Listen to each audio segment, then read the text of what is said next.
From the University of Florida's College of Journalism and Communications, you're watching WUFT News. I am Ariana Psarakos, and this is a WUFT News Update. A tragedy in small-town Texas. 19 elementary students and 2 teachers killed by a high schooler. The 18-year-old behind the attack was killed in a gun battle with responding law enforcement. NBC's Wendy Wolflock was more.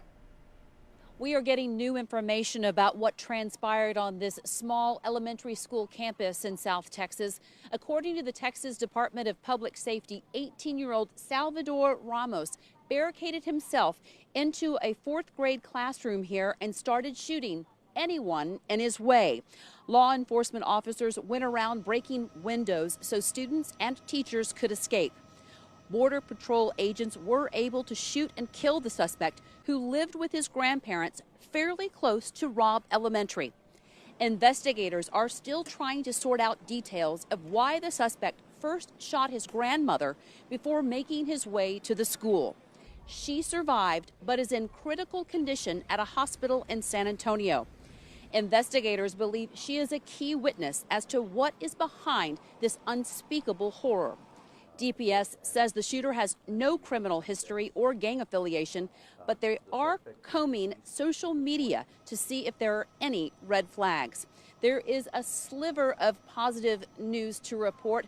A 4th grade teacher who underwent an intensive surgery overnight did survive. However, there are still multiple people hospitalized, so the death toll here could still rise.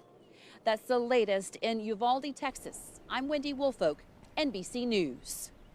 South Florida knows the pain of such a massacre. Having gone through the Parkland shooting in 2018, Broward County Sheriff Gregory Tony says it brings back old wounds for the community. We want to just take a moment and express our condolences to our brothers and sisters over in Texas who are dealing with a horrific tragedy. Here in Broward County, we know precisely what that feels like. We've been down that path.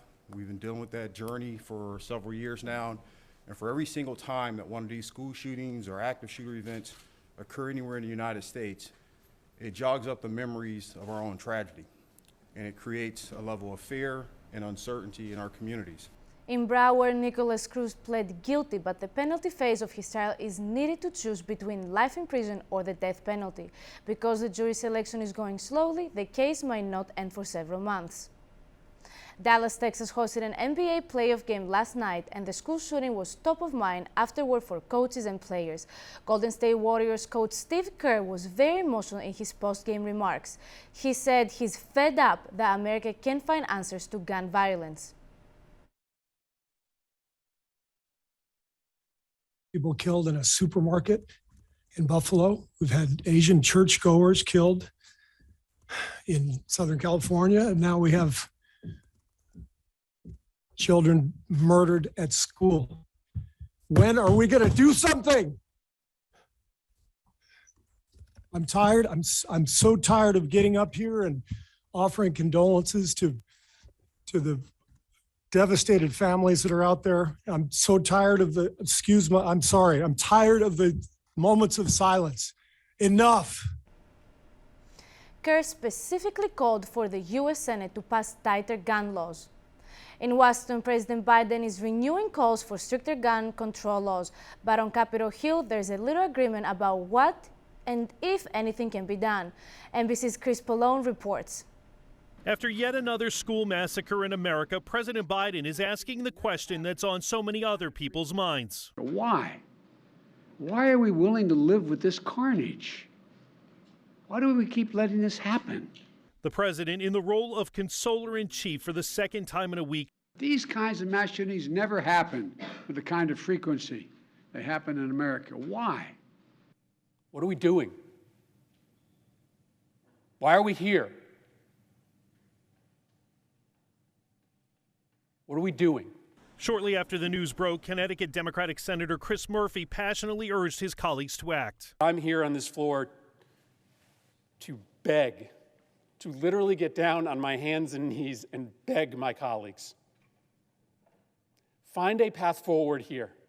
It's truly horrific. Despite recent polls consistently showing Americans strongly support expanded background checks for gun buyers, there's little agreement in the Senate about what can be done to prevent more massacres. There's no doubt we need to do more to keep children in schools safe.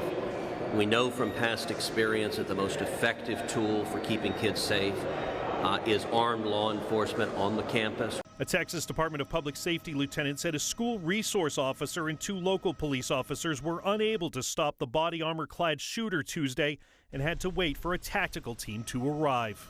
Chris Pallone, NBC News, Washington. For more coverage, tune in for the PBS NewsHour tonight at 7 on Wuft-Tv. In Florida, 1 woman was killed and 6 children were hurt in a crash involving a school bus in Marion County. The bus was caught in a pileup yesterday afternoon that involved 5 vehicles. The Highway Patrol says the special needs kids on board were all wearing seatbelts, but a 36-year-old nurse died after being ejected during the series of collisions. With hurricane season approaching, experts say the probability of a very active season is high. Here's a snapshot of the NOAA forecast compared to last year and the 30-year average. In terms of named storms, the government prediction is 14 to 21.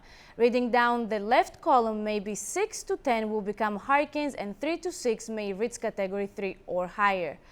On the right-hand columns, last year's actual count and the 30-year average are both on the low end of those hurricane ranges, but last year we did see a high level of 21 named storms. With the hurricane threat looming this summer and fall, state lawmakers are wrapping up work on bills that deal with roofers, homeowners, and insurance companies. The hope is that homeowners insurance eventually won't be quite as hard to find or quite as hard to afford. We have a reporting team in Tallahassee for the special session. Here's today's report from Valeria Ortega. I'm Valeria Ortega with your WFT News Capital Coverage Update. The Florida House continued to debate an important bill for homeowners regarding property insurance. Representative Enes Kamani disagrees with the bill. She says it fails to address issues regarding climate change. We're not even talking about climate change.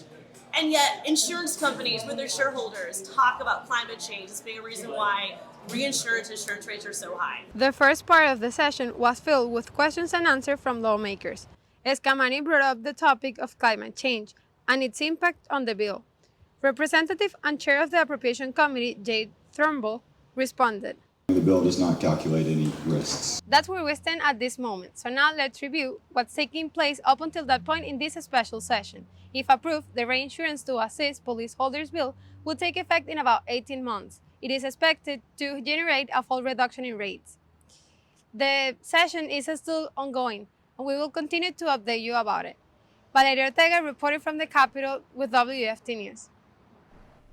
That's all of our time for now, but remember, your Florida news is always on at WUFT.org. Have a good night.